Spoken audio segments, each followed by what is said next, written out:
Hey Canucks fans, an impromptu vlog here as I kill time before I go to tonight's BC Lions game. Want to, over the next few minutes, express 5 reasons why I'm so excited to be a Vancouver Canucks fan. Right here, right now, July 11th, 2019. I know we still have a few months to go before the season starts and a lot of things can happen, but I would say that this has been the most positive offseason that I can remember for the club in a long, long while. Whether it's the hosting the draft here in Vancouver, or a draft day trade, or free agent signing, or announcements about the 50th season, whatever it may be, I feel really good about this team right now. And it's gone from making the playoffs in 2, 3, 4 years to making the playoffs this season. And I know some people might say, well, that's Jim Benning trying to save his job. Well, I think he's done an okay. We've done a few years of rebuilding. Let's retool a little bit now, tweak it a little bit, and see what we can do. Maybe we can do some damage when we get into the playoffs. And I know a lot of people say, well, let's not build a playoff team. Let's build a Stanley Cup winning team. I would counter that by saying you can't win the Stanley Cup unless you make it into the playoffs first. So I'm excited. And that's not just a GLCBC shtick, a good-looking Canucks Positivity Club. I'm really excited about the team right now. And here are 5 reasons why. Number 1, we finally have depth, legit depth at forward. We have 2 actual scoring lines. You have Pettersson, Boeser, and Ferland. Michael Ferland just came over from Carolina, signed him yesterday, and he scares me. He creates a safe environment, working environment for Pettersson and Boeser, 2 skilled guys. He scared me back in 2015 when he was pummeling all 6 of our Canucks blue liners in that first round playoff matchup against Calgary.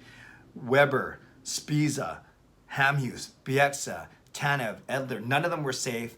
And Ferland was a huge, huge factor in that series as a rookie. Now he's 4 years more mature, even better player. I can't wait to see what he does on our team.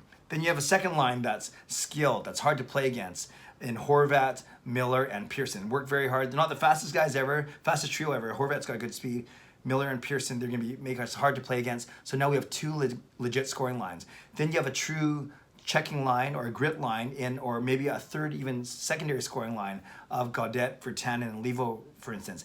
And then a fourth line, a true checking line of Sutter, Beagle, and Mott. Then you still have to work in Sven Berchi, maybe Nikolai Godobin, maybe Louis Eriksson, who knows. But finally, we have depth at forward. We have 2 lines that can actually score at any time. Well, they're a threat to score at least, giving us an identity, which I'll talk about a little bit later.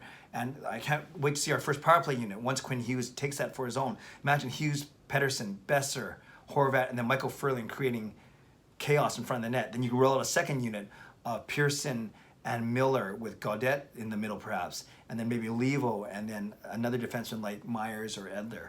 So we should score many more goals, and that's because of the additions of Michael Ferland and JT Miller in particular. So I'm excited about the forwards, number 1. Number 2, I'm excited about the D. We finally have a legit top 6 D. Maybe we haven't had as strong of a D core since back in the 2010, 2011 days. Now, whatever the pairings are, we have guys like Edler and Stetcher, Hughes and Myers, Ben and Tanev. And then you have Fantenberg, you have Juolevi, Biega as the extras. But that top 6 is way stronger. Compare that to the top 6 that started last season of Tanev, Edler, Stetcher, Pouliot, Delzato, and Goodbranson. So basically, Pouliot, Goodbranson, and Delzato are out. Myers, Ben, and Hughes, Quinn Hughes, are in. That is a much better unit, at least on paper, than it was. No weak links, really. And I can't wait to see how the D are going to activate better skaters, better puck movers, better at getting the zone, especially with Hughes and a guy like Stetcher. Can't wait to see how they're going to improve the play of this team. Number 3, our goaltending.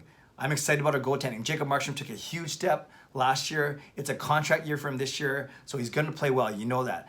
Thatcher Demko's hungry. He wants to get in the crease as well. And the Vancouver Canucks are going to be in a bit of a predicament when it comes January, February, when they're seeing how Jacob Markstrom's season goes. They're seeing where they are in the playoff race, yet they got to figure out if they're going to extend Jacob Markstrom to another new contract, or are they going to let him go because they're confident in Thatcher Demko to take the reins. Again, a lot has to happen before they make that decision, but the Canucks need to be thinking about that now.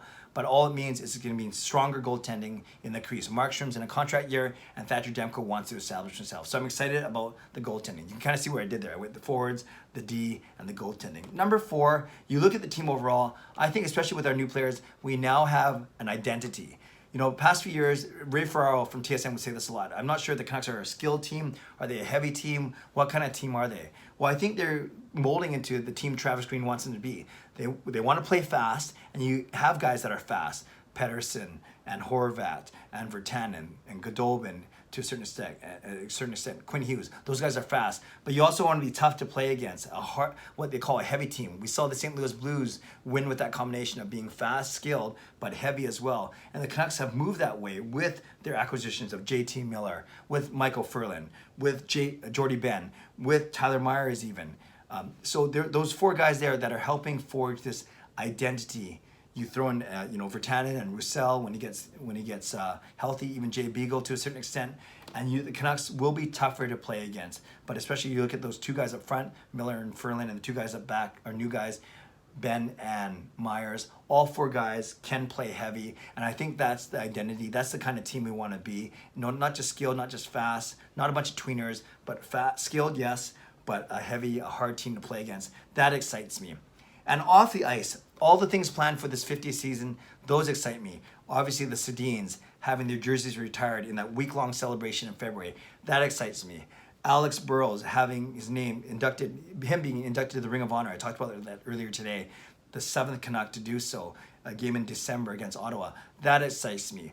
These era nights, 70s, when I was born, 80s, when I was actually doing well in school, 90s, the hip-hop era, that's when I thought I was cool. The 2000s, I'm not sure what I should say about that. And then the recent era. I can't wait to celebrate those type of games. I can't wait to see guys like Jack Hughes and PK Subban and Taylor Hall and Nico Hischier coming with the Devils. I never was excited to see that team. Or what about Panarin and Kakko with the Rangers? So a lot of intriguing matchups. And I think the Canucks, I'm kind of bouncing back between on the ice and off the ice. So off the ice, there's going to be a great buzz around the team this year, the Canucks' 50th season. And then on the ice, it should translate to a playoff push.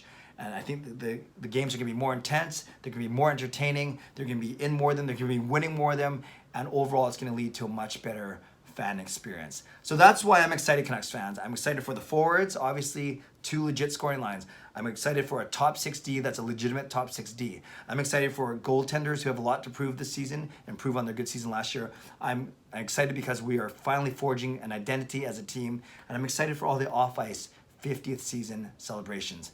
There's a lot there, Canucks fans. I would love to hear what excites you the most. Is it the forwards, the D, the goaltending? Is it the identity? Or is it the off-ice 50th season celebrations? Leave a comment below. I love to read, react, and reply as always. Subscribe if you like to. Like this video if you like to. Again, always membership open to the GLCPC. No application to fill out, no membership fee, just 2 criteria. You got to be good looking, use your own judgment, and you got to be a positive Canucks fan. Not everyone has to agree. I know there are a lot of negative Nellies out there, or negative Nancys, or whatever it may be, and that's fine. They can have their opinion, but I certainly have mine, and I'm very excited about the Vancouver Canucks this season. It's time to make a push for the playoffs. Have a great day. God bless. Go Canucks, go.